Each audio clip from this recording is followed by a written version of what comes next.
If I disagree with a note from my agent, what's the best way to handle that? Tell them you disagree. I am not writing anyone a prescription when I'm giving editorial notes.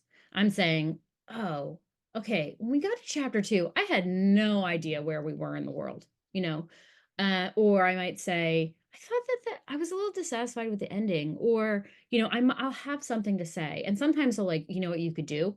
You could totally just put this as chapter one. If you don't like that idea, then my clients tell me and I'll go, okay, cool. Tell me more. Why? What am I missing? Like, or if I think I'm really, really right, I will tell you and advocate for my position, but it's your book. And if I think it's a big mistake, we'll talk about like, okay, editors have told me this. If you have 14 prologues, they're not going to get through it, or whatever that is.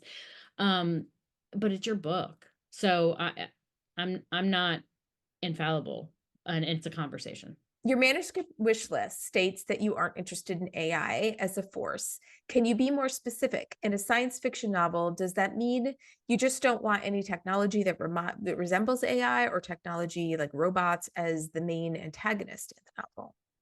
I don't want a plot that revolves around an AI robot controlling the world or having to be beaten or have it being a main character. You know, Hal from 2001, or I can think of many things. Like even the movie Her, which I really loved, and which was a long time ago, like that is actually very interesting to me as AI. But we are so far away from that. And I see dozens and dozens of queries a week that are evil AI run amok, run by a big evil billionaire, and people have to stop them to save the world. And that's fine. There have bit that plot exists. That's been already done. It'll be done again. I don't want it. I love technology in books. I love Star Trek. Data, one of my favorite characters in Star Trek: The Next Generation, is AI, basically. I'm not against robots. I don't really want AI run amok as a plot point. Is it easier to get published by writing fiction or nonfiction? No. Why is it? There's no answer to that question. I guess if you don't have a platform, then it would be hard to get published in nonfiction. So ergo, it's probably easier to get published in fiction. But like, easy is not the point. Easy is not your. If you're asking which is easier, you're asking the wrong questions. I see the dystopian market has blown up. What do you forecast for dystopian and science fiction? I think it's going to go. I think it's going to keep going for a little while. I think it's got legs. We've already done it before. It's coming back. Cool. Mhm. Great. It's not my favorite. But I think it's going to keep going. I think it's fine. I don't know for how long, but I don't hear the fatigue yet. I've done a thorough rewrite of my manuscript, restructuring it, shortening it. Can I requery agents that have either not responded or responded with a form response to my initial query? If they've said no, the door's closed, even if you revised it. So what if they've never haven't said anything, you can, I guess, requery. What happens with me is that I use Query Manager. So when I open a query, there's a little red line that says you've received other emails from this person. And sometimes it's different books and sometimes it's a Mm. requery because I'm very sorry it's taken me a long time. People are like, "Are you on the moon?" They just send it again. That's fine. And so I will then go look at the most recent one sent and read that. I don't know if anybody else is doing that. And if it was just in my inbox, my computer is over here too. Um, I wouldn't have any indication of that. So it's a toss up because they might read your old one first. Um, you're Yeah. not there's no blacklist. There's in book publishing where you're just like you'll never work in this town again. Like it's not that kind of offense. It just might not be effective. With your most successful authors, what about their writing stood out the most to you in your first contact with them?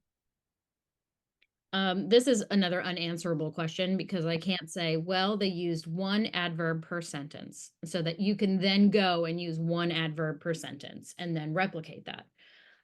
So I understand the impetus behind a question like that. We all want to know like what's going to make us stand out, but it's unquantifiable. And the answer I can give in this sentence, this question is, it made me forget I was reading a submission. I just felt like I was reading a book. It made me forget I had other things to do. It swept me away into the world and was so convincing and masterful and confident in the story it was telling that I just forgot, and I just kept scrolling or hitting pages on the Kindle or whatever, and was like, oh, crud, I have to go make dinner, or pick up my kid from Mm-hmm. school, or like I have to answer this email. So, there isn't an answer to that question that you can use. You just have to bring the reader with you. I'm just a reader. Bring the reader with you in the journey of your book. What hooks you in a query letter? You, in your last email, you talked about like, these are the things that should be in a query letter. So maybe just do a quick rundown. And in her new book, she gives you an example of a query letter, just saying. Any Um, good and yeah, bad. yes, yes. So let's talk about query. Like, what hooks you in a query? I want to know what the book is about. Like, honestly, I want to know what the book is about. I want to know what happens, and I want there to be clear stakes. I want to know that if X doesn't happen, then Y will. Or that I reach for Back to the Future as an example for this, because it's a movie most people have seen, and it's very clear, but the stakes in that are incredibly clear. And if I was writing a query letter, I would say Marty McFly has to make his parents kiss at the Enchantment Under the Sea dance by midnight, or he poofs out of existence. And I want to know so much about that world. Why is he getting his parents to kiss? You might, it would be clear, it'd be back in time travel, blah, blah, blah. But like Doc Brown's not in it, the DeLorean's not in it, Jennifer's not in it. Like, so many things are not in that. But Marty has a lot to lose. And so tell me what your characters have to lose. And then if I'm interested in that, I'll be like, cool. Yeah, tell me more. Yeah, why? What will happen if he doesn't get them to kiss? Sometimes it's worse to have the wrong agent than no agent. Yes. So go. Speak Yeah, a little to that. it is. I mean, you do not want me to be the agent for your mystery novel. I do not know who buys those. I don't know what makes one good. I don't read them. I don't want to know what the detective thought about the murder. Like, my husband's trying to get me to read a ton of French book, and I will, because he has really good taste. And I never take his suggestions because I have too much to read. But I Tell him to put it on your bookshelf. I mean, it's in another pile in another room. But like, if I'm a person who's never read Sherlock Holmes, or I've never read, the canon, I'm not going to be able to talk intelligently about your book. I don't have to have a degree in it, but I probably could have read more than the two or three mystery novels I've ever read in my life. So, and then I don't know the editors who specifically like those genres. They overlap with other genres. There's plenty of people who do thrillers and romantic suspense and romance and mysteries, and I would just send them romance. So, but I don't know the big players in the genre, so I'd be a bad agent for you. Do book tours even exist anymore? Like, does a traditional publisher put you on a book tour around the world, thinking of big names, you know? No, they don't, because it doesn't make any money. Like, a book tour is kind of for the author, and can be generative in terms of publicity. It is not generative in terms of money, because it'll cost, could cost $1,000 for your publisher to send you to 2 cities, and you are not going to sell $1,000 worth of books. You're probably not. So the numbers don't work out. I'm not going on a book tour. I'm going to a couple of places, but I'm not getting sent on a book tour, and that is fine. Because this isn't the kind of book that it's like, I'm gonna show up to the mall and have people, swarm me for autographs. But because they are expensive, they are not being done as often as they used to be. I'm getting lots of solicitations from book publishers. Are they expecting me to pay them?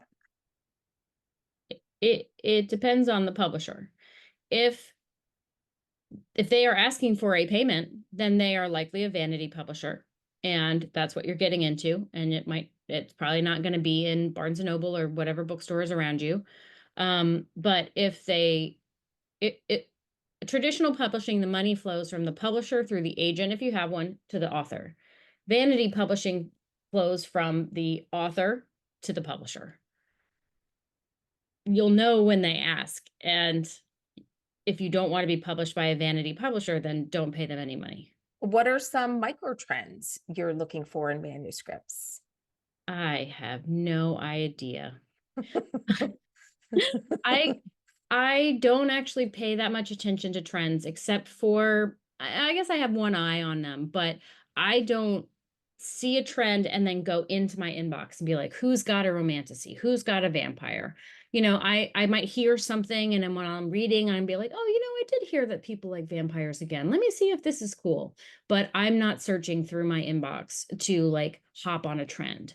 Once you see a trend in the wild on the shelf, you're 5 years behind because that book was written 5 years ago and sold to an editor 2 years ago, roughly.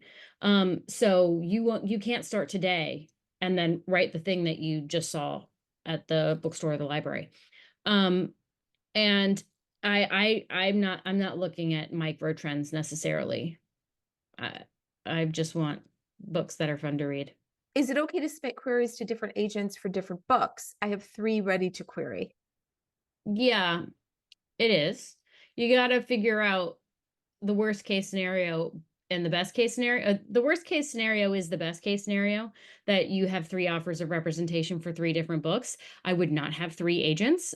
Don't do that. That would be, you might not be able to. The other agents might not agree to that. But you can give it a shot. And then you might have to make a hard choice. An agent might say, oh, wow, I don't do that other genre. You can do it. It's a lot of juggling.